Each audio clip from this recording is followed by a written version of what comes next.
welcome to A Gypsy's Kiss, the vlog. I'm Shelley Carney.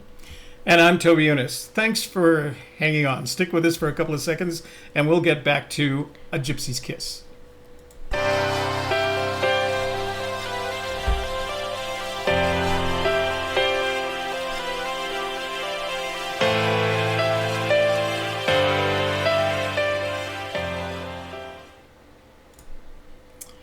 Well, that was fun. Okay, so most of you know that we have another channel called Video Tarot, and Toby's been live streaming there very recently, and he forgot to change it over to A Gypsy's Kiss. So we were live streaming over at Video Tarot. Sorry you missed us. It was a really Joe good Lewicki show. was there. It was a really good show. We were having a really good time.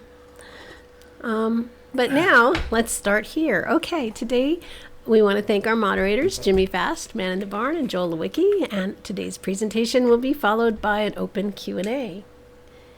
And Toby's going to show you something we got. Here, you want to talk about this? So before we get started with our presentation, I wanted to say thank you very much to Harold. Harold lives in Kentucky, and he and I had been communicating via email for the past week or so, past couple of weeks. His son-in-law and daughter were out in New Mexico this last weekend looking for the treasure, and I think as a result of the conversations that we had, he wanted to express his gratitude by sending us a gift. And what he sent us was these two pens. They are what are referred to as hand-turned pens. They're both in acrylic rather than wood. Shelley's, as you can see, is in pink, and it is in memoriam to the breast cancer awareness. And it's very nicely done in rose gold with these small pink gemstones, very attractive. And then mine is in the shape of a 30 caliber round, and it has a rifle for a pocket clip right here, and the pen comes out with kind of a bolt action. It's very attractive, and it has a camouflage acrylic to it. And I know how hard these are to make because for years I did this was my hobby. When I had a house, my last house was big enough with a basement, and I had all my equipment down there. But I know how much work goes into these. So Harold, thank you very much. That was very gracious and kind of you to share those with us. So did you do intros already? Uh-huh. Are we on? Are people seeing us? Yeah. Okay. Hey, Sean Dodson is here. Sean, we'll see you tomorrow night.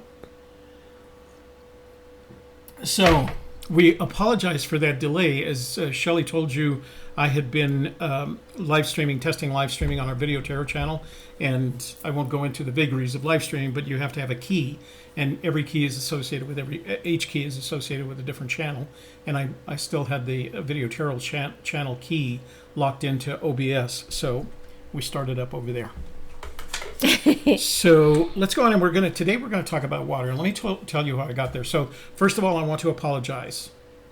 And if you want to go over to Video Tarot, you can see me apologize there too. I want to apologize because I know I promised you that we were going to cover, and I think it's 2 weeks in a row that I promised you this, and then something really cool pops up. And I promised you that we were going to deal with the contemporaneous notes that I made after recording Fenn at Moby Dickens back in November of 2013. But I was doing some research last week, and something popped up, and I couldn't help it. And these are actually the cards that represent that. These are each of the nouns in the poem, list of each of the nouns in the poem. And I got back to that because I went back to some of Fenn's words. Fenn at one time said, "Many are giving serious thought to the clues in my poem, but only a few are tight focus with a word that is key." And like us, you probably have spent time trying to figure out which word is key. And key can mean a lot of things. Key in some contexts is more open in terms of interpretation. Oh, he hasn't got the key to that plan yet, But in Fenn, it could very well mean, in Fenn speak, it could very well mean a key that unlocks the clues in the poem. And so we've always taken it that way, that there is a word in the poem that is thought of just like a key, that it unlocks something. So that's the first thing, and I was looking at that, and then I went back to another quote in my notes, and that is, the chapters in my book have very subtle hints, but are not deliberately placed to aid the seeker. And I've always interpreted that to mean that, and when you look at this whole quote and say Terry Scant or Chasing Words, the individual that was interviewing him used the word sprinkled a couple of times. Did you sprinkle clues or hints throughout the book? And this was his response. He was very cautious not to use the word sprinkle, but he said they had some very subtle hints that are not deliberately placed to aid the seeker. And then he said every word is placed there strategically, and you can't ignore any of the nouns in the poem. And that was actually the sentence, the phrase that got me started on this last research quest that I ended up on this week. And like I said, those are the nouns in the poem. So the next step that I took was, as I've mentioned in the past, I have a transcribed copy of The Thrill of the Chase that I had done, and I have it in Microsoft Word, so it's searchable. So I took every one of the nouns that I found in the poem and I started searching it, just kind of looking for numbers. And generally speaking, the majority of words in the poem were mentioned in the book. But then there were 3 words that literally jumped out because they were mentioned so often in the book that you couldn't ignore them. The water was one of them. There are 2 others. I have since excluded one of those. So now there is only one other, and we're going to cover that one next week because I think it deserves to be covered. Now, I wasn't sure exactly how to express all of this to you because it reinforces our solution. What I discovered reinforces our solution, and I thought I could just focus on that. But I didn't think that was fair for this show or fair to you because your solution is not our solution. So here's what I've done. And this is either going to be a really boring show or you're going to find something in it. I've found all the entries and I'm about to list them for you. I'm going to tell you where I think there is interest, and I'm going to tell you the ones that literally influenced me when I first made my decision about the fishing regulations solution. Okay, so I could have left it at that. I decided not to. So I'm going to go through these one at a time. You can either make notes now or save them for later because, of course, this video will be up there. But then what you're going to have to do is go back through the book to these chapters, pages, and paragraphs and look for yourself and see if you can make it work for you. Now, the reason I did that is because, as I said, 3 of these words just really jumped out at me.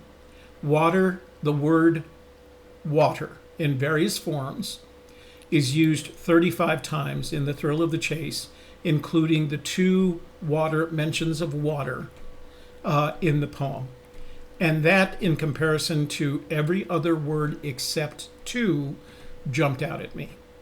And as I said, I've already excluded one of the additional 2, and we'll talk about the other one next week because I think you should at least have this information.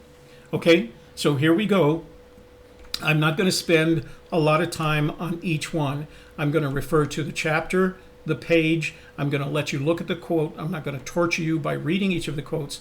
I just want you to know that this information will be on this video from this point forward so you can conduct your own research using this video as a starting point. Okay? So just bear with me. Like I said, this is going to be painful, but I have the benefit of having had the book transcribed, so I can do this and I can share this with you. Okay, here we go. You ready? Yeah, I'm ready.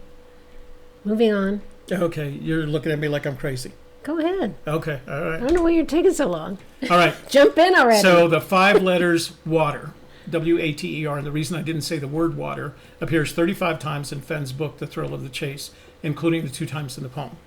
This is more than any other than only 2 other. This is more than only 2 other nouns that appear in the poem.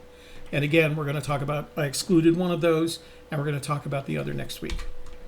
So, and here we go. I'm just going to go through this real quickly. I'm going to make a stop at what I thought was important to me, so that you you don't have to understand, but I want you to know how this drove my solution. Page 37 in Surviving My Self, he's talking about chickens. So, and like I said, I'm just going to punch through these. This is going to be a very short presentation today.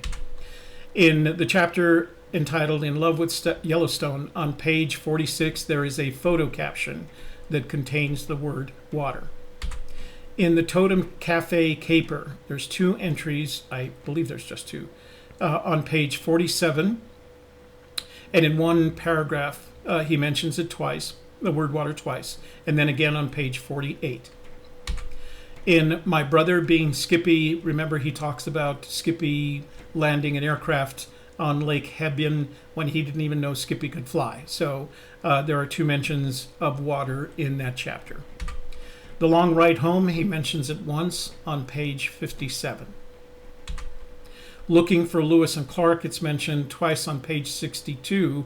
This is the chapter where he and Donnie went up into the Gallatin Mountains to look for room for his elbows, if I remember correctly what he said.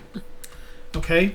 Then on page 67, the story about traveling in their car and tangling with a buffalo, page 67, he mentions it twice on that page. In My War for Me, there are several references. Now, we have to remember that this particular chapter is 20% of the book, so it likely represents about 20% of the entries for the word water. And of course, he's dealing with Southeast Asia, which for most of the time, 2-3 month seasons a year during the monsoon, is nothing but water, and it's always moist, and they're all lots of sources for water. So it doesn't surprise me that there's lots of mention. Page 78. There's an entry about the South China Sea. Page 80, again a reference to the South China Sea, and also a mention of small waterfall. Now, I counted the waters in things like waterfall and gold water as entries for water because I think they each could mean something. Page 87, so I thought about being with my father on the Lampasas River in Texas. So, I go back and do these things, and it reminds me that I have a number of connections with Fenn. Not only were in the military, he mentions the medals that he earned while he was in the service. One of them was the Vietnamese Cross of Gallantry that he got as he was leaving. I have that medal. I was awarded that medal. It wasn't often given. It was given by the Vietnamese for service to the people of Vietnam. And so there's all these tiny connections, but this is another one of those connections. When I came back from overseas, the first assignment in my first U.S. assignment was at Fort Hood, Texas, which is just west of Temple, Texas. They border one another. That's how close they are to one another. South of that, between Fort Hood and Austin, Texas, is a small farming, ranching community called Florence. I lived in Florence, and I spent my time not only continuing to serve the nation, but the gentleman that rented my apartment, my duplex to me, was also a farmer. So I used to work for him on weekends on the farm, and he told me he asked me if I liked catfishing.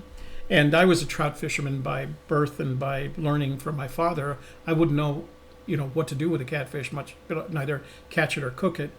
But one weekend he took me out to the Lampasas River and we went fishing for catfish. And we fished for catfish with chicken balls, and they were cornflake balls stuck together with chicken blood. So that's what we fished with. I caught catfish. He cooked them. I wasn't okay with the flavor. It wasn't trout, and it was kind of fishy. But it was the Lampasas River, the same river that Fenn and his father fished on. Now, he probably fished on the part of the river that's closer to Temple because it runs right through Temple. I dove in a bunch of those lakes around that area, Belton and Travis, several of the lakes that come off the Colorado River. But I'm very familiar with that area. I just didn't put it together until he mentions the Lampasas River. So it's strange just to see that in the context of what I was doing, not only in the chapter My War for Me, but in terms of my research in the area of water. So there's a little side story for you. So again, My War for Me, page 91. And he uses here Barry Goldwater, and what he was talking about was the Mars system, the military something radio system, military something. Anyway, one of the ways that you could speak to your family when you were in Vietnam is you could make an appointment, set an appointment. You got to remember there's a 12-hour difference in time between Vietnam and the United States. You can make it a nighttime appointment with the radio services on whatever base you were on, and they would patch you through a number of ham radio operators. One of the ham radio operators that provided this service was literally Barry Goldwater, the guy that ran for the conservative that ran for president. And every once in a while, he would be in the patch. Now, I did this a couple of times to speak to my family, and I ended up patching through to the priest that I was an altar boy to when I was still a Catholic. I don't know how to describe it. His name was Monsignor Rabbit. And he was also a ham radio operator. And what he would do is he'd work with my mother to get on the phone, and they'd connect the phone to the ham radio, and we could talk to our families in real time. That's the Mars system, and that's why Goldwater is mentioned in this particular entry. So page 91, continued on page 91, there's still two other entries. And again, this is still in the chapter labeled Memoir for Me. Continuing on page 91, this is the page on which he uses water most often in this chapter. Page 95, what? Nothing. Oh, okay. Page 95, still Memoir for Me. Page 96, there's an entry of waterfall. Page 103, rushing waters. This is one of, I think, excluding the one in the poem, 4 entries of the plural, waters. And I'll show you the other 3 and how they drove me to my solution. In Blue Jeans and Hush Puppy, he uses watercolor. So you need to incorporate that into your solution because he's talking about art at that point. Now, so I'm gonna stop here and just talk about this chapter. So when I first read this chapter, I became enamored with it for a variety of reasons. Number one, because I too am a fisherman. As more specifically, I'm primarily a fly fisherman, although I do use other artificial lures. So Flywater was of interest to me for that reason alone. The second reason it was interesting to me is because it was the first time that he had shared one of his avocations, one of the things that he loved. He talks about literature early on, but he doesn't talk about literature in the same way that he talks about Flywater, especially the book entitled Flywater. Now, for those of you that have already gone out to search for the book, you'll find that there's actually 2 editions. One published in I think it was 92, and another in 2010. The one he's referring to is the one that was published in 1992 because the 2010 one hadn't been published when he wrote the book, so it couldn't have been incorporated in there. There are differences. There's 2 different sets of authors. In the first Flywater, the book was authored by a gentleman who had survived, had survived or was attempting to survive from a bout with cancer, and he decided if he was going to spend the rest of his life fly fishing. He eventually passed away from cancer. But he wrote this beautiful book. It's what's referred to as a coffee table book. As much imagery as there are words, but the words are very soulfully written. So I could see how Fenn had a connection to this. So he talks about it. It's called Flywater, and it's about the great fishing spots in the western part of the country. And make sure that if you do, if you have any interest in fishing, I would recommend you get this book just for that reason. It's beautifully done. And back there you'll see that I have both copies.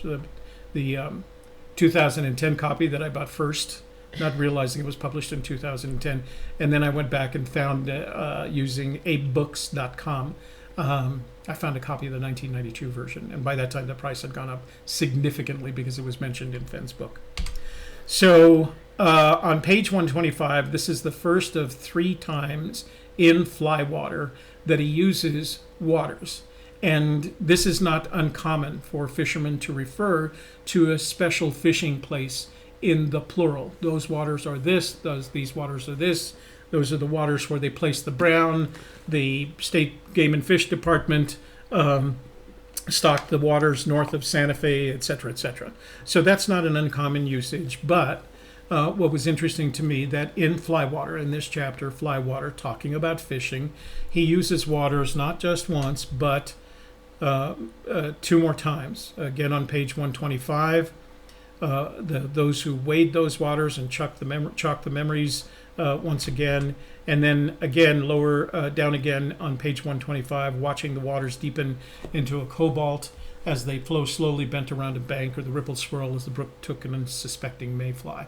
So, in my opinion, this particular chapter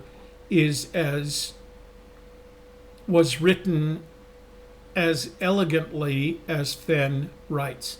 I'm willing to bet that he spent a lot of time on this chapter. It is not quite poetic, but it could be. He writes it almost like not just prose, but prose that is poetry. And he writes it respectfully, and he writes it lovingly. And to me, the word waters, used multiple times in this particular chapter, was what motivated me to start searching waters in context of fishing. And that's when I came up against, or not, that's when I discovered the relationship between waters and the New Mexico Game and Fish Regulations, warm waters. So that was my big hint, if you will, in the book. But it doesn't have to be yours. I'm just trying to give you an indication of what drove me to that point.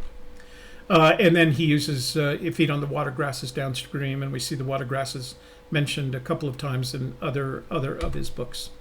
In Golden Moor, of course, the final chapter in which waters is mentioned, it's mentioned twice in the poem, begin at where warm waters halt, and then again lower, just heavy loads and waters high. Both of them are included in what we believe to be clues, the clues in the poem. So let's go to live chat. Mm-hmm. And don't forget, if you'd like your question raised to the top of the queue in a highlighted color, please feel free to use the super chat button down at the bottom of the screen. It looks like a $sign. So I'm going to go back to OBS, and I'm going to go back to full screen and talk to me. I just want to see if we're in sync. Yeah, we're out of sync. There we are. Every time we leave, we get out of sync just a little bit. Uh-oh. Okay. Okay. So, what I was going to do, so my only concern is that when we leave OBS, let me try something here. Mm-hmm. The times that we've left OBS and gone to Chrome, we lose synchronization. So I'm going to close this. Oh, that's scary, isn't it? Okay, we'll put the outro up there. And we're going to go here so that we can see Okay. super chat. That says top chat. Top chat. Okay, fix that. And we're going to say live chat. Okay. Wow, we already got a lot of chat. Oh, well, of course, the first Everybody's of it is saying hello everybody going, and wondering where we're where we're at. at. So are we going to go over the names? Yeah, would you please? Please forgive my voice. I've got some Oh, allergies going on. Do you want me to do that? Yeah, I know. so Okay. we're going to have Toby talk. So Shelley's been experiencing bad allergies for the past 5 or 6 days, and we're trying to make it better because, as you know, we're going to be heading out on a recon this week. So hi, Cindy Guest, Eric Schmidt, how are you? Man in the Barn, one of our moderators. Be kind to our moderators today, and make sure before you leave you thank them for their work. They're very good at what they do. Let's see. So most of this is you guys just wondering where we are. We were over on Video Tarot. Steve Marilot, Kyle Lambert, hello. Susan Heckenliable, You hello. missed Mary Green. Where did I? I thought I said it at the top. You know what? I was confused. Cindy Guess and Mary Green. My fault. Hi, Mary Green. No, you weren't late. It was us just doing something completely different. Sledneck, hey there. Yeah, you did make it. Unfortunately, we weren't here to greet you, so we apologize for that. What's that? Welder for hire, AJ. Hello, all. You know, AJ, I have to tell you, I've always had a fascination with welding. I actually took welding classes at Northern Virginia Community College because I wanted to learn how to weld. I haven't used it since, but I've always had a fascination with it. So every time I go into Harbor Freight, and you're probably going to laugh at me when I say this, every time I go into Harbor Freight, I think about buying that $109 MIG welder just so I can play with it. Probably fry myself some way. So, but welcome. Dale Richards, Yellow, how are we doing? Paul Ammons, hello from Texas. Amy Smith, for the first time ever, I wasn't the one that was late. Yeah, we were. Sorry, Amy. Go Hogs.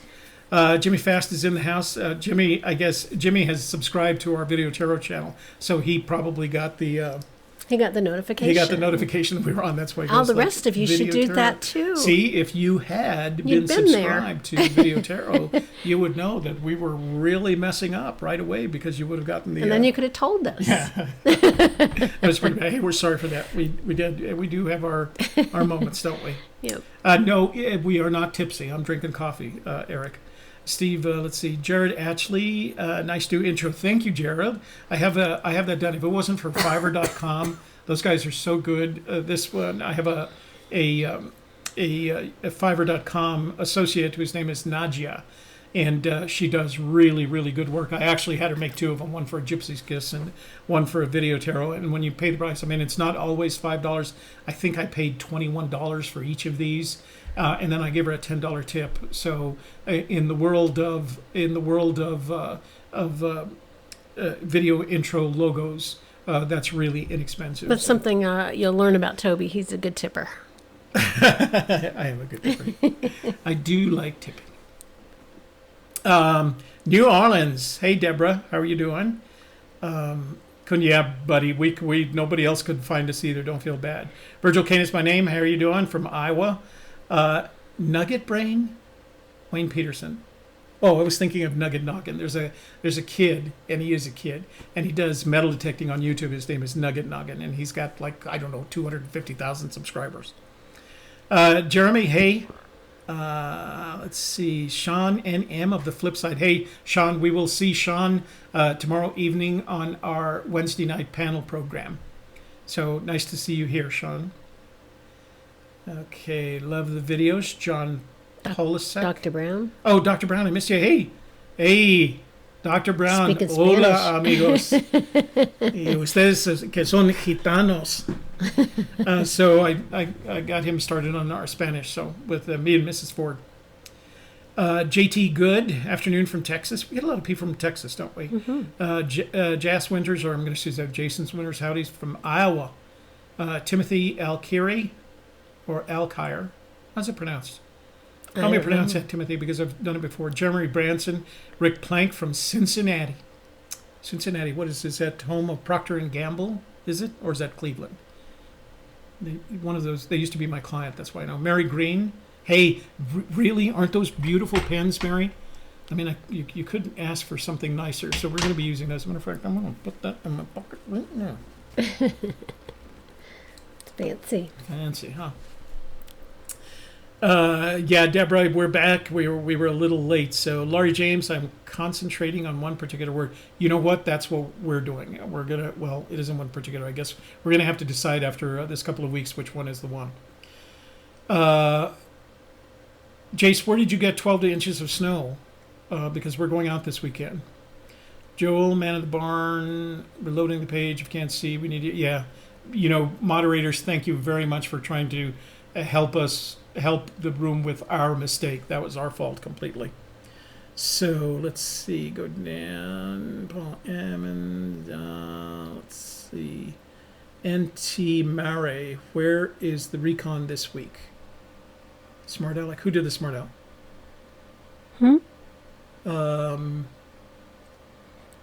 Let's see, my garage, I can drive the bus, sled next, Dr. Brown, Smart Aleck. Bus tour somewhere. Oh, okay. NT Mare, the recon this week is northern New Mexico, and it's more than just a recon. We're going to go back and check out one of our older locations that we're committed to. We have some new research that leads us back there. But we're also going to be shooting some drone footage that we need for this channel as well as for Video Tarot. And then we're also going to be shooting, Shelley wants to learn more about metal detecting. So we're going to shoot a short video on teaching someone how to metal detect. So we're going to do that all while we're up north this week. John Polisek, AGK, now that you think that the treasure is in 500 feet from the, within plus or minus 500 feet from the Treasure, what is your updates? I think too far to walk is less than 500 feet. I'll cut some slack. 500 to 600 feet. That's how far. That's how far, and that is way down from what I thought. As I said, over the life of our research, our search area has progressively gotten progressively smaller. What? I was looking for the Homer Brown on the back board there. Oh, don't give him any hints. Well, I didn't. He said it. Sean. So yeah, it's John. It's smaller than it used to be. We started at 10 miles, then we brought it down to around 6, then around 4, and more recently it's just getting progressively smaller. And the idea that a smaller search area makes sense is it makes sense in the context of 9 clues. It's hard to search for 9 clues in a 10-mile radius. There's just too much happening in 10 miles. So HEK, Toby, your Homer Brown location is posted on your whiteboard behind you. Oh. That's what I was looking for. I don't see it.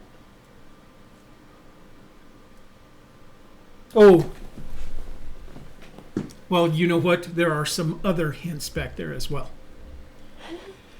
I see the map. Coast snowed in Salida this map. morning. In Salida, more coming. Weed into Thursday. Love the moisture. Yeah, you know what? We're going to suffer this winter, Lori, because we just haven't gotten enough moisture this season. We know we're going to pay the price here as the season progresses because we just didn't get enough. I don't think any of the ski basins earned their keep this last year. Let's see. Didn't have a lot of fun. JL, hello. Fenbanacci. AGK, Toby, have you read the book In Search of the Ice Age Americans by Kenneth Tinkersley? If not, I highly recommend it. Very enlightening with color brown. Okay, I will. Thank you. I'll get it. I'll order it today because it sounds interesting, even if it wasn't the context of the search. Let's see. Pecos Wilderness is a beautiful place. It is a beautiful place, and whether you get there from the Santa Fe side or the Pecos side. I used to do a lot of hiking up there when I was very young. Dr. Brown has allergies with you.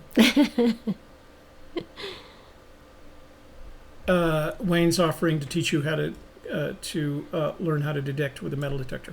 Well, Toby's going to teach me. What am I, chopped liver? You know, if you know good places that I can find, you know, good stuff like good gold. Stuff. Gold, silver. Yeah, just tell us where we'll go look. We'll go look. Denise wishes you to feel better. Shelley, if you'd like to... Oh, that's back to Dan. AGK, I am and still didn't receive the invite until 1:15. You know what, Timothy? That wasn't your fault. That was our fault for messing up. Streaming on the wrong channel. Streaming on the wrong channel. So please don't feel bad. Okay, where... I lost us here. You just read that one? Oh, okay. Cincinnati is the home of Procter & Gamble. Yeah, I went there a couple of times. They were my client. Most of the work that I did for them was remote, but I had to go there. They had recruited me literally, a friend of a friend of a friend kind of thing. I didn't normally do commercial work. 99% of my work was for the federal government. But every once in a while I get some commercial work, and I had to go there to shoot the B-roll at their offices in downtown Cincinnati. I thought it was a nice town. It was winter time, so it was covered in snow at the time. I've been with you and Shelley for a long time now. Timothy, okay. Made you look. Yeah. AGK made you look nice. Smaller is better. Yeah, Michael, don't even start. Michael, yes. We do think it's smaller is better. Make sure you guys tune in tomorrow night for the. We're gonna cover some of this territory because honestly, we all have different opinions on this. My search area continues to get progressively smaller, but when you go up there, Shelley is asking some really hard questions. I haven't quite convinced her yet. So, and we're going to talk about it. Sean Dodson is going to be there, as well as Cynthia Meacham and Brian Eagle. Who's been traveling these past couple of weeks. I think he's in the air right now. Will be there to perform producer's duties. Why do I not have a... Okay. Cindy Guest says, we hope you take a lot of video on your recon this weekend.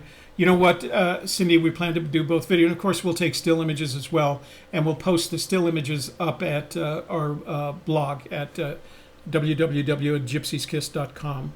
Scott K, AGK, do you think he chose waters with an S because it is more poetic and or a common fly fishing term, or do you think he chose it because waters has a more precise definition than waters? Water. Water.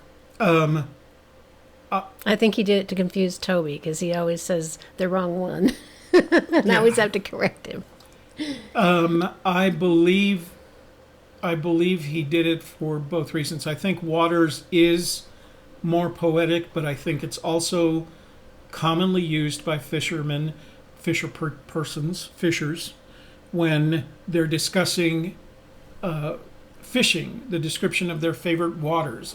It's a word that I use a lot of times when I talk about waters that are important to me, or waters that I've enjoyed fishing, or waters that I haven't enjoyed fishing. But at the same time, it does have a poetic component.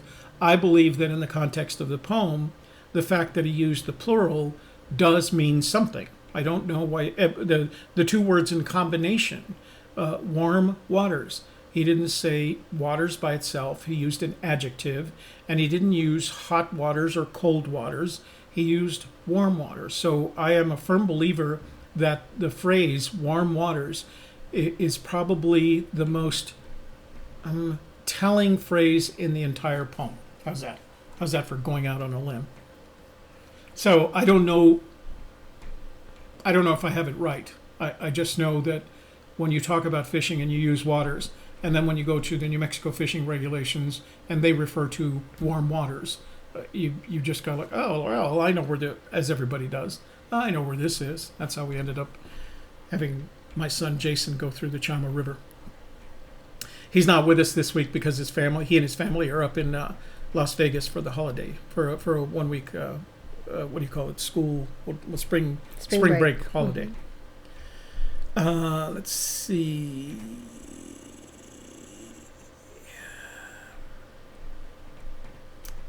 Where am I at? Shelley, learning to metal detect will help because Fenn said if you have a metal detector will help if you're in the right spot. So it must be lawful to metal detect where the treasure is. You know, that's one of the things that we believed. I don't know if you guys saw my show on drones where we talked about federal law relating to drones. A lot of those, not exactly the same, but there are very constricting federal laws to almost any outdoor hobby except walking through the parks and fishing in designated areas. There's no metal detecting. If there is metal detecting, there is no digging. If you do dig, there's no removing it from the park. So there's a lot of things about metal detecting that have restrictions that are similar to drones. So we're always very cautious. We do our metal detecting on either property that we have permission to do the metal detecting on, or BLM land. And I've never, in BLM land, they don't seem to be, on BLM land, Bureau of Land Management land, they don't seem to be bothered by it. And my favorite places to metal detect, and where I'll be teaching Shelley this weekend, is a BLM campground, because that always has all kinds of stuff. We got some super chat. Oh, who'd we get? Oh, Scott K. K. Thank you very much for the super chat. We appreciate that. Very nice and highlighted. Boy, they really do pop out when you do that, huh? Mm-hmm. Alan K. Links aren't allowed here. We try not to do that, just to keep people here. Let's see. Anyone want to know more about metal detectors can contact Nugget Brain. There you go. So Wayne Peterson is saying that, Wayne, you do have a YouTube channel because you have your name, and there's a way to contact him in there. So if you want to learn, maybe you ought to start. Wayne, do you already have videos up discussing metal detecting? We think it's a viable. There's lots of people. If you're female and metal detect, you'll always get YouTube viewers. So, Wayne. Did you see this one? Let's see. Alan K. AGK, sorry I was late today. Unrelated to water, did you see Cynthia's recent blog with a comment from Fenn about 2 more articles? I did see that, and it was published. The reason I didn't mention it, Alan, was because they had mentioned it on all the forums. For those of you that are not aware, Cynthia put up a blog post recently in which she had written to Fenn. I can't remember the topic. It had to do with the amount. Was he surprised about the amount of media that the search had generated, the media interest that the search had generated? And he responded very, very briefly, and he said that he was surprised by it, but then he finished his email by saying that there were two new big articles coming soon. So you can keep an eye out for that. He must have done some interviews with someone. He didn't say where or when. You'll just have to keep an eye out. Do what I do. Go to Google News and put Forrest Fenn as. And of course, we'll be announcing it when we see it. Yeah, when we see it, we'll share it with you. So, yeah, Alan, we did see it. And again, you can go to Cynthia's. Do you remember Cynthia's blog? I never remember it. Somebody write down. Oh, Chasing Fenn's right there. Yeah. Joel put it down. Chasing Fenn's Treasure. If you go to Cynthia's blog is Chasing Fenn's Treasure. You can go there and see the communications that she had with Fenn. AGK Toby, not a question. Amy, this is Amy. AGK, not a question, but when my mama was alive, she used to boycott P&G products because they were supposedly devil worshippers back in the 1990s. What was all that about? If you look at the, I don't know if they use what it was all about. They are not, I assure you, having met the folks at Procter & Gamble, especially the guys that do diapers, they're definitely not devil worshippers. But it was a story that related to it wasn't their logo, but on every product there was a simple insignia that had the moon and the sun and the stars. I can't remember it exactly, but if you look up Procter & Gamble logo, you'll find that sun, moon, stars theme. And someone claimed, some alternative group claimed that had to do with witchcraft. That's where fake news. Yeah, that's where it comes from. The people at Procter & Gamble are really good people. So let's see. Warm waters, because it's warm waters on the map. Dale, that could very well be. And if you could point everybody to the place where you can find warm waters on the map, that would be great. More than one creek or river. Joel, thank you for posting that link. After I said we're not posting links on that. We will for Cynthia. Yeah, for she's Cynthia. A panel member. She's practically family. Danny AG. Is that AG as in Germany? Does in Germany uses software AG? Oh, I have no idea. Fenn said that the treasure is out there waiting for the person who can make all the lines cross in the right spot. He felt like an architect. 9 clues, 9 places, connect them together. Yep. That's what everybody's trying to do, Danny. Let's see. Just don't click it. Thank you, Joel. That was very kind. Don't click it until after the live stream. Did you list your nouns? Oh, Journeyman. See, that's smart, Journeyman. Very smart. So what he did is he put down the time that he that he came in, yeah, so he knows where watch the where to first pick up. part. Yeah. Did you list your nouns, and what were the others you liked? I didn't. Well, there were 2. I didn't list all of my nouns. I don't think it was useful, but I mean you could do it as well. There were 2 others that I liked on my initial pass, and as I worked with one of them, and these are all nouns in the poem. As I worked with one of them, it was actually the biggest number, but it didn't turn into anything. There's a number 2, so there's number 1, which didn't turn into anything. There's a number 2, and what you got today was number 3. Next week we're going to cover number 2.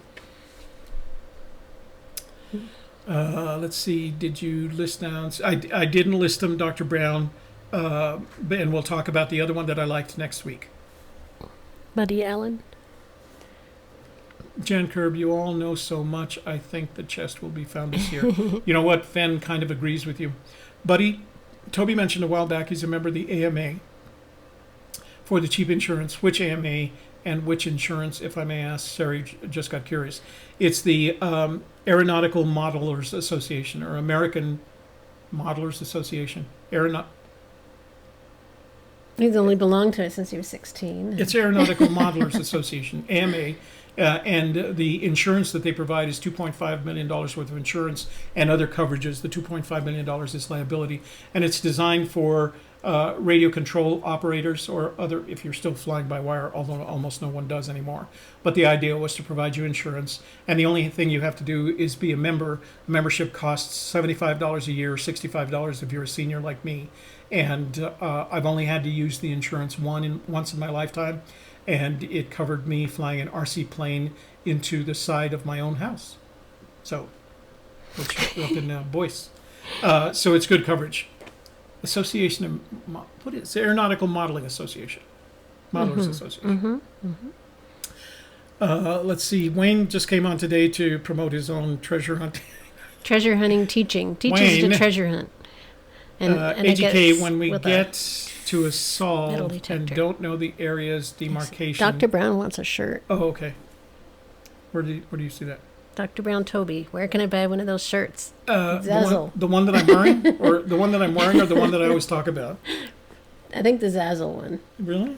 You think he wants to go buy a Walmart shirt? This is Walmart. $12.95 Walmart. Huh? no. Nice. I think he means our Zazzle I buy them by the shirts. dozen. T-shirts. Go to, if you want to buy one of our T-shirts with the branding on it, it's zazzle.com/a gypsy's kiss. Yeah. You know, we avoided saying that because somebody made a recommendation last week that we were spending too much time talking about all our links and stuff like that, so we didn't say any of that today. So we're going to pull it out. We've said it enough, so and we can limit it.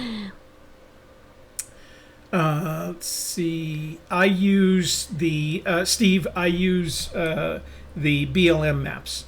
Because the BLM maps are the ones that delineate property lines from whether it's private property, national properties, the BLM properties, private properties, etc. There are no maps now.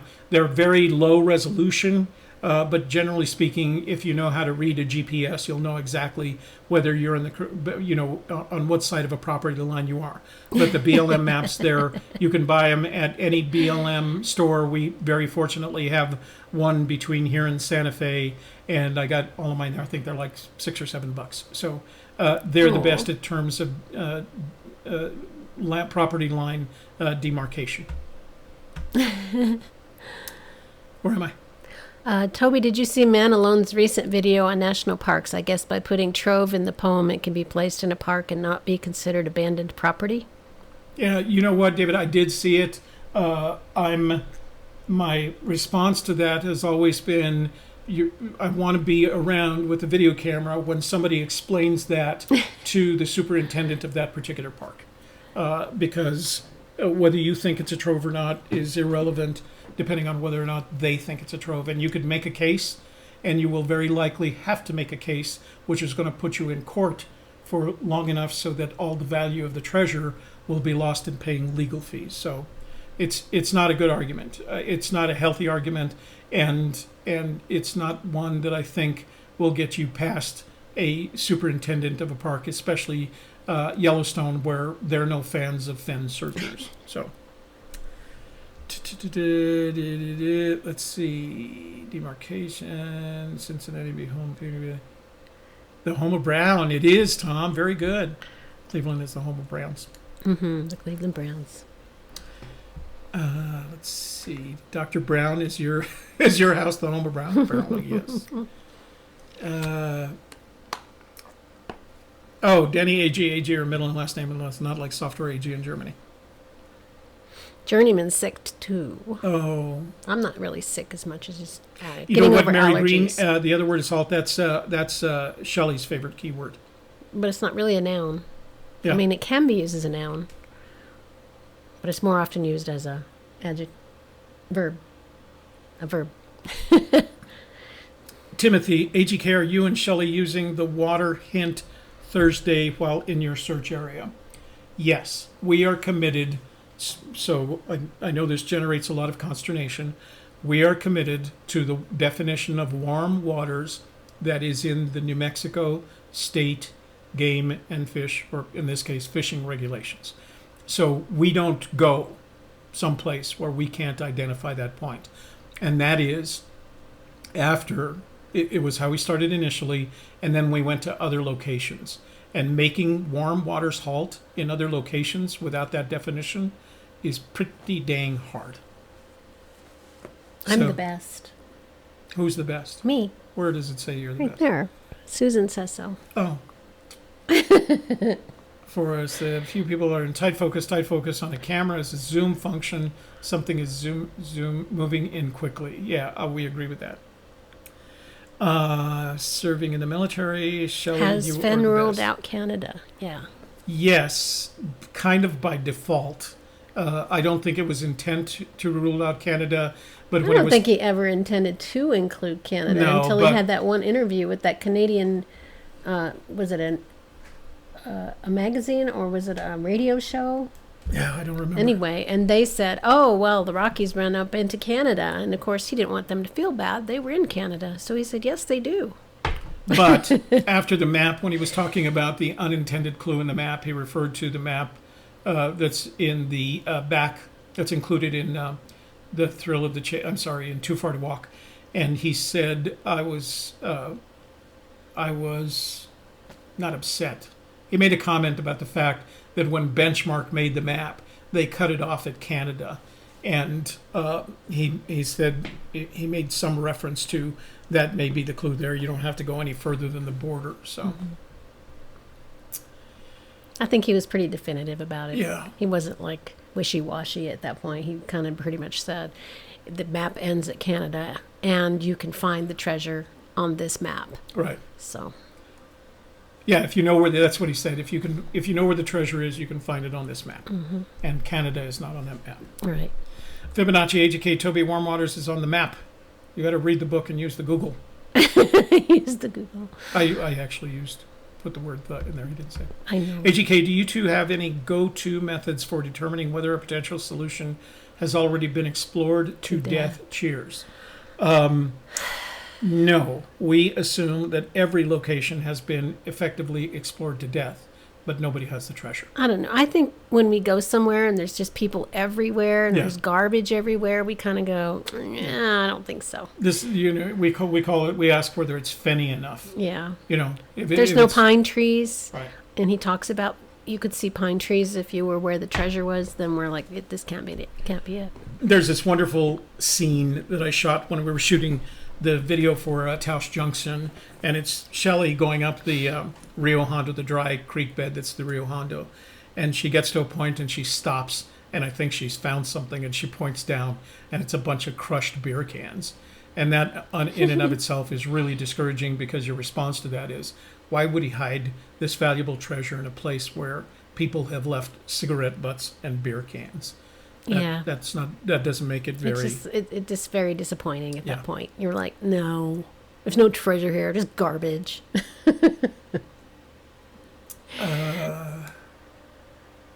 Let's see, Susan, both of them. AGK, thanks, Toby. I'm afraid of the reservations. Don't be afraid of them. Just don't go onto them. The BLM map. Unless you're going there for a, to visit something or somebody. To be a tourist, yeah. Yeah. The BLM maps highlight the reservations in orange. You can't miss them. So, and you're going to need, because again of the resolution of the maps, it's very low resolution. You're going to need a GPS device. So, if nothing else, make sure the one on your phone works, because you do want to know whether you're over that property or not. So Dr. Brown and Paul are going to start working together. That's good. Danny, did you see that one? Danny, AGK, do you guys know if Fenn ever mentioned that there are hints in the book for all of the clues, especially where Warm Waters Halt, Homer Brown? Danny, he has never been that specific. He's as specific as he gets is the equivalent of there are 9 clues in the poem, and there are hints in the book, but not strategically placed to help the seeker. We don't think there are many. And then he said there are a couple of aberrations around the edges. So those are what he said. He's never been as specific to tie the hints to any of the clues. Sledneck, as a guide in Yellowstone, I agree. The rangers hate when I talk about the chase, even though I always say that I do not think it is in the park. Yeah, they're not. They've had too many instances where searchers have either done damage to property or themselves, and they have to take care of that.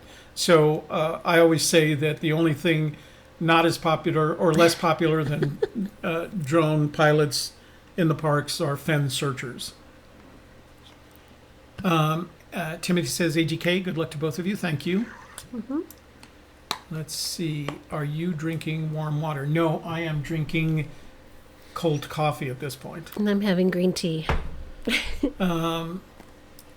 Paul doesn't do threesomes. That's good to know. There goes our monetization for this week. At least nobody's naked. Tom, do you think it's possible to have two-dimensional definition of warm water's halt? One dimension is game and fish, second is geographic. Well, Tom, one of the big reasons, well, there are two reasons we use warm waters in the game and fish regulations. Number one, it's warm waters. Okay, to me, that's very obvious. The second thing is the definitions of warm waters on the various creeks and rivers and streams in northern New Mexico are geographically specific. They tell you exactly where the special trout waters begin, and that would be the point at which warm waters end, and those are geographically specific. So those are the dimensions we use. And Susan, part of the reason that we have the live chat and we really appreciate everybody showing up and talking to each other is because this is a community. A lot of times we're surrounded by family and friends who don't understand our little hobby, our little obsession. My husband actually works at the airport, and his supervisor is very into the treasure hunt, and he doesn't want anybody to know about it. Of course, my husband knows about it, and he tells them, make sure you watch A Gypsy's Kiss. But that is one of the main reasons we want to have this chat available to all of you in the community, is to have that validation and that community to support you in this little obsession of ours. And it is kind of an obsession, isn't it? It's destroyed marriages. Unfortunately. Let's see. Please live video stream when you find the chest this week. Jan, you got to watch our video. If we do find the chest, you will never know it. We'll come on next week. It will have been announced that it's been found, and I will have my sorrowful look on, like, oh. But we appreciate all your good thoughts, because I feel that thoughts have power. And if all of you have thinking really hard, Toby and Shelley are going to find that treasure chest this week, it could happen because of you. You really think they're thinking that? Some of them are. Yeah. See? Okay. Jimmy Fast covering for us. AGK will not announce they found the treasure.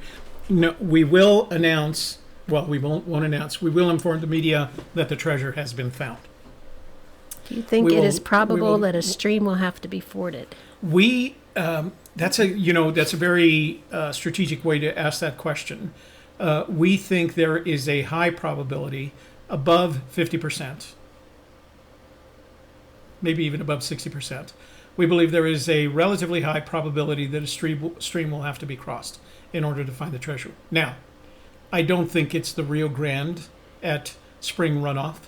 I think it's the Cimarron or something like that, a creek or a stream, certainly not a raging river. I do not believe it's a raging river, because I wouldn't take one of my grandchildren across a raging river. No. I might take one of my grandchildren across Cimarron. The Cimarron River, although it's called a river, it's a creek, it's a stream. There's nothing rivery about it. Yeah, you could cross it wearing tall boots. Yeah.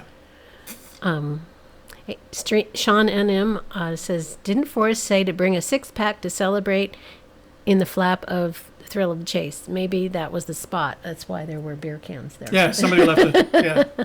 If we do bring a six-pack, we won't bring a six-pack. Why would we don't drink beer. I'm allergic to beer. I can't drink it. And I'm allergic to Shelley when she drinks beer. What? No, I just won't. I get all itchy. Are the Indian lands well posted? They are on the BLM maps. Yes. They're very specific. One of the things that you find out about using the BLM maps is that there is a method to the madness. They use the grid system. They use the U.S. Geologic Survey grid system, and so almost everything that you see in terms of property lines is based on that grid system. So it's very distinctive. And once you understand the grid system and you understand how to use a GPS and how the GPS relates to the grid system, it's very easy to tell where you are and aren't. One of the other things that They want to know where to get a BLM map. you can order them online at blm.gov, but I would suggest looking in your area for a BLM office, a Bureau of Land Management office. Although what's interesting about the BLM is that the office has maps specific to that area. So if you're in Salida, Colorado, you're going to find maps that are specific to that area. Bronze Canyon Let me area. get one for you. Hold on. Keep talking to it. Alrighty. So we have three friends getting together to talk about the treasure. That's awesome. And make sure that you keep coming back here and letting us know what's going on with your little group. And let's see. Dale Richards wants to know, have you ever discussed the different labeling system on the map maker's website versus what Fenn put in the book? We have not had that discussion. No. Okay. Okay, Scott K so- says it's destroyed his social life. That's for sure. Ooh. Scott K. Oh, yeah. Well, that's why we're here 3 times a week. So you have a social life. Okay, so this is a standard BLM map. All the covers look like that, and they cover a particular quadrant, and you'll see where this, in this case, it's Taos, New Mexico, and you can see that where the quadrant covers, and you can see it in the context of where you're looking. So this is, of course, northern New Mexico. Santa Fe is right about there. So on the back, usually they'll have information relating to the map, including the declination diagram, your magnetic declination. But if you don't, if you carry a compass rather than a GPS, I'm going to say carry your compass as an emergency device, but make sure just use a GPS. It's easier. Then the other thing that it does is it numbers and labels the adjoining maps so that I know that if I want to go north of, in this case, Taos, I would go to BLM map, the number 2 map here, and that's Wheeler Peak. So it tells you what the adjoining maps are. Then it converts measurements from feet to meters. This is a 1 to 100,000 scale, which is very low resolution. But when you open it up, let me see, since this is Taos, it should have the Pueblo on it. This is going to make a lot of noise. Okay. So I'm just going to hold this out like that, and I'm going to ask you, can you tell where the Taos Pueblo Indian Reservation is? That big orange thing? Yeah. So that's how obvious it is. The forests are in green. The white, generally speaking, is a private property. The blue is state property, et cetera, et cetera. But as you can see, it's very well marked. And again, you'll see the grid lines on there. See these grid lines? Those are part of the U.S. Geologic Survey grid line system. And then at the top, or along the sides, you'll see a couple of things. This is 30 degrees, your longitude 30 degrees. Oh, no, I'm sorry, this is 30 minutes. The longitude starts at the beginning. So 106 degrees, 30 minutes. And then this starts at 36 degrees, 30 minutes latitude. Is that right? Longitude and latitude. But they're all very well marked, and the quadrants are very informative. I don't use them as much for walking on a trail. You need finer maps than that. And I don't use them certainly for bushwhacking, but I do use them for determining what kind of, who owns the property that I'm on. And I highly recommend them. So you carry those with you in the area that you're going in. They're a good investment anyway, because they're most detailed, and they republish them they update them and republish them every, I don't know, 10 years or so. but they're usually good because property lines don't move much. So, where are we at in questions? Well, let's see. Cindy says, good luck. Thank you, Cindy. Desert File says he's going to find it in New Mexico. Oh, is Desert File here? No, Michael McConnell said so. Oh, okay. Yeah, he believes it's in New Mexico, too. He's one of the older searchers. He believes it's further west than we do. John Polisek. Hey, John. That's a new name, huh? No. No? In the Collected Works Once Upon a While presentation from November 2nd, Forrest said he'd sent his memoir to the Library of Congress. Have you ever heard if anybody ever tracked it down?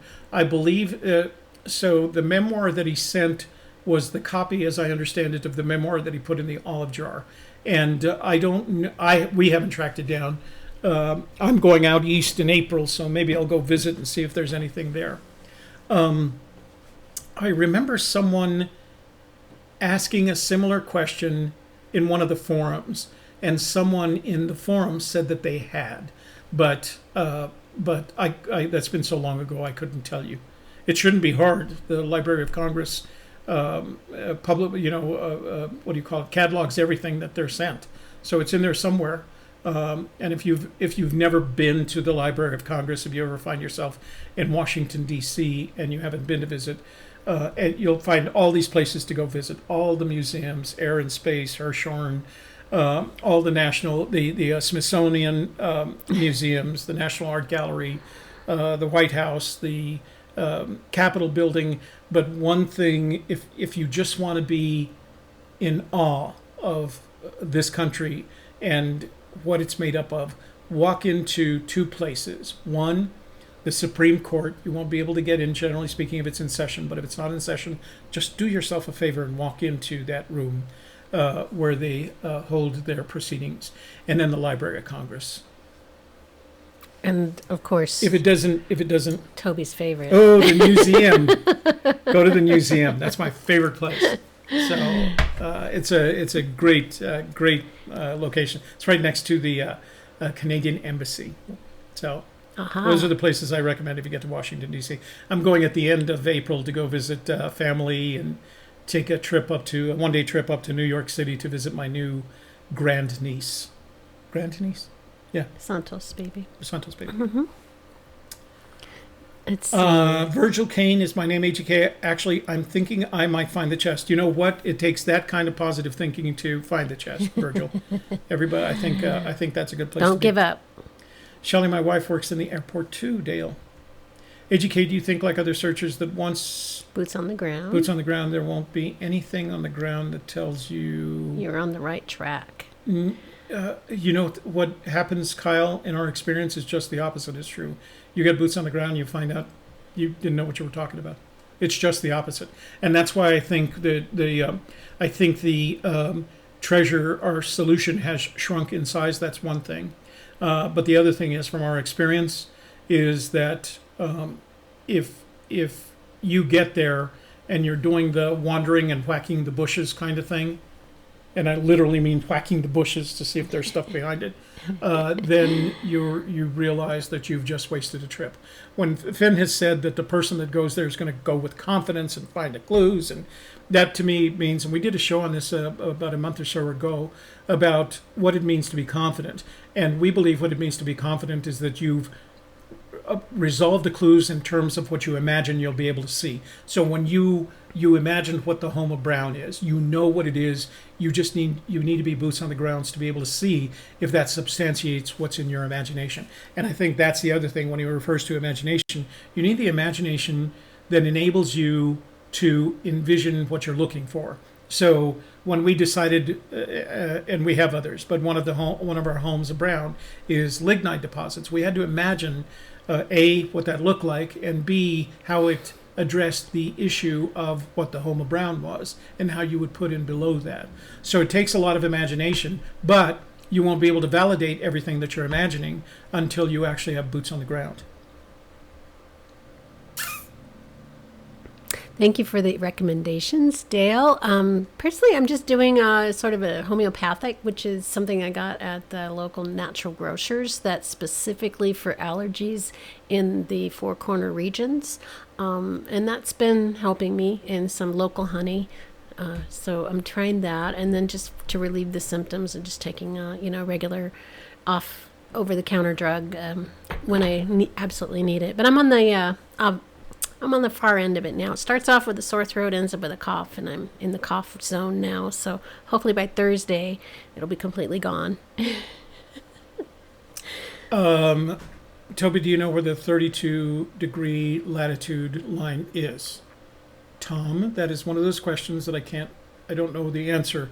You're going to have to tell me where you're going with that. I'm sure you have an answer to that question. Well, you were holding the map up. Oh, well, that was 36. The 32 would be closer to the North Pole. So I don't know. No, Tom, I don't know exactly where it is. I mean, it's someplace between where I just showed you and the North Pole by 4 degrees. You caught a nurse shark with his drone? Paul Who did Ammons? that? Paul Ammons? It's time to go fishing with my drone. I caught a foot nurse shark. I released it. Yeah, that whole drone fishing is a big thing, guys. If you ever do a YouTube thing on drone fishing, who knew? There's actually manufacturers making equipment that enables you to connect your line and your lure, fly it out past the breakers, so that you can drop your line. And of course, using your camera, you can see if you're actually dropping it on a school of some kind of fish. It's a big thing, big thing. So, because I don't live on the coast, I don't know that I'd need to drone fish in the Cimarron. And they wouldn't let me anyway. BLM map, Amy, the BLM map is probably the best starting tool that you can use. Let's see. AGK, I have an email from the LOC telling me that they have nothing from Forrest Fenn there. Not sure why he said that. They did, however, send me a list of libraries where the books are, mainly in Texas and New Mexico. So, Man in the Barn wrote to the Library of Congress, he says, and they have nothing from Forrest there. His memoir. I don't know whether that means it's not in the catalog. They do have an online catalog. I'm not sure what you'd be looking for because it's not a book. It doesn't have a Library of Congress number. It probably doesn't have an ISBN number. So I don't know. Maybe I'll just have to go and look for us and see if I find anything. So Paul Ammons is an expert on the Pecos. Oh, I love the Pecos. Man in the Barn. I think it's one of those things that you just have to be there to look. Not that I disagree with what you're saying, but I'd be interested to say. And your question is, why would he say it? Because Fenn embellishes. Paul, if anyone's searching the Pecos Wilderness, I can answer most anything you want to know. I don't know anybody that's searching in the Pecos. Where'd it go? No, I got it. It's here right there. Oh, okay. Man in the Barn, it's in the President's book. Very funny. AGK, there were 9 crossings on the Oregon Trail, on the Sweetwater River. Coincidence? Yes. The final crossing is at the Burnt Ranch where the river crosses. Out there is mica and the river looks like gold. Yeah, isn't it cool when you find those things? When you look down and then you realize, that's just mica. Let's see.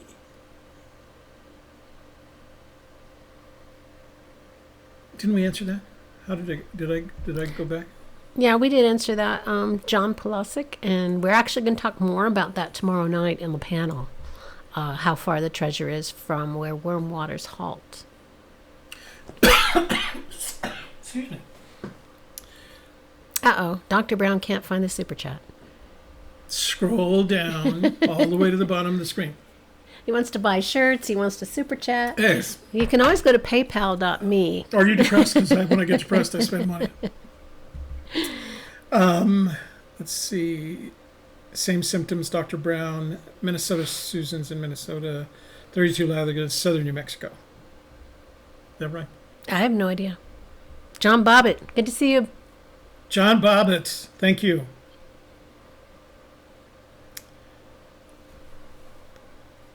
Drone fishing, way No, too funny. Okay, that's not right. I have no idea. Waterproof drones. The drone doesn't go in the water; it drops the line. Yeah, yeah. There are actually people that are making submersibles that operate like drones with the same control. They have a line control with them because you can, of course, use a radio. But they're out there, and they're starting to go under $1,000. So I'm sure we'll have stuff that drones that can search in the water. For those of you that believe Fenn put the treasure in the water, you won't even have to get wet. Oh, Tom says border of Texas, New Mexico, and Old Mexico. That's where it is. Waterproof drones. Considering my '97 Jeep is up to the trip in the mountains in June. I don't know, Susan. I'm not sure I would want to give you advice. No, Right. we don't know. You have to ask your mechanic. Yeah. The reason I think that there is another layer of Forrest Fenn's poem, 32 degrees is where warm water freezes or halts, start of the four states at the Rio Bravo. Oh, okay. All right, Tom. Very good. Hadn't made that connection. Let's see. Kyle Lambert. AGK, I have a video I want to send you. DeCall Thomas. Didn't think it amounted to anything because I was working on solving the clues on the ground. Are you guys still at a Gypsy? Yes, we are. Feel free, Kyle. Hello, John Bobbitt. John Polisek, AG Cars are one. Sorry, work interrupts You must not sometimes. have heard our answer. That's what happened. So, real quickly, John, we think too far to walk is under 1,000 feet. So we think it's significantly less than that. We're closer to 500. But watch tomorrow night's show because we're going to be discussing that on the live stream at 7 p.m. Mountain Daylight Time tomorrow. Okay, that looks like it. Mm-hmm. Yeah? And it is 2:24. John Bobbitt needs a literary agent. Literary agent. Huh? We don't know any. New York City. That's where you find literary agents. Or maybe you could contact Fenn and ask him who is. We doesn't He actually have an agent. self-publishes. Yeah, he self-publishes. Yeah. Or get on what's his name, Doug Preston's Facebook page, because he has a damn good literary agent, whoever that guy is. Yeah. He does a real good job. Okay, Company. that looks like it. We are at 2:24. Okay. We've probably caused enough pain for today. Let's go back and see if we're still in sync. Yeah, look at that. Okay. So that's it for today. Wait. I think I have. Discussion of water and why it's important. Tell them why to share, like, and subscribe. Share, like, and subscribe. Okay, give us a thumbs up. Don't forget to thumbs up. You know how to share. Share, right? This is your pitch. I'm not a... Okay. So, make sure you give this video a thumbs up, as you should all our videos, because YouTube really likes it and they treat us better when you do thumbs up on our videos. There's a share button down there that enables you to share these videos with your social networks. That gets us more views, and more views gets us... is that it? You're going to be just doing... Share button. More views gets us more respect from YouTube. And then finally, if you're not a subscriber, please click on the subscribe button below this video. Become a subscriber. You don't have to use the notifications bell, but if you use and click on the notifications bell, that way when we go live or even on another channel. Speaking of other channels, we have other channels if you'd like to subscribe to those as well. Why don't you pitch your channel here. My channel? My channel is called Shelley Carney Productions, and you can get there by going to www.thesofterside.me. And that will take you directly there, and you can subscribe. You can watch all my great videos, which offer relationship advice. And then I have another little playlist of just little short videos that are under a minute long that are just fun, and they're what women like about men. And that's a lot of fun. So check that out. See, we're slightly out of sync again. Also, visit Go Video ahead. Tarot at videotarot.tv or videotarot.live when we go live, but, you know, We're supposed to notify you about We're supposed that. to notify you. Videotarot.tv. Go ahead and subscribe. Click on the bell just in case we go live there, which we do sometimes. And that is a growing channel, and we're going to be covering a lot of different topics that are somewhat related to treasure hunting, like drones and drone footage, metal detecting, boating on a budget, and if you're interested in doing your own YouTube channel or a podcast, we're going to start talking about how to present in this same format that we're using, how that works, and how you can start your own channel the same way that we are presenting. And that's a lot of fun as well. Video Tarot TV. All right, we can close. I think we're done. Thank you for visiting with us today, and we appreciate all your questions and comments. And for Gypsy's Kiss, the vlog, I'm Shelley Carney. And I'm Toby Eunice. Thanks for watching. We'll see you tomorrow night at our panel session. Mm-hmm.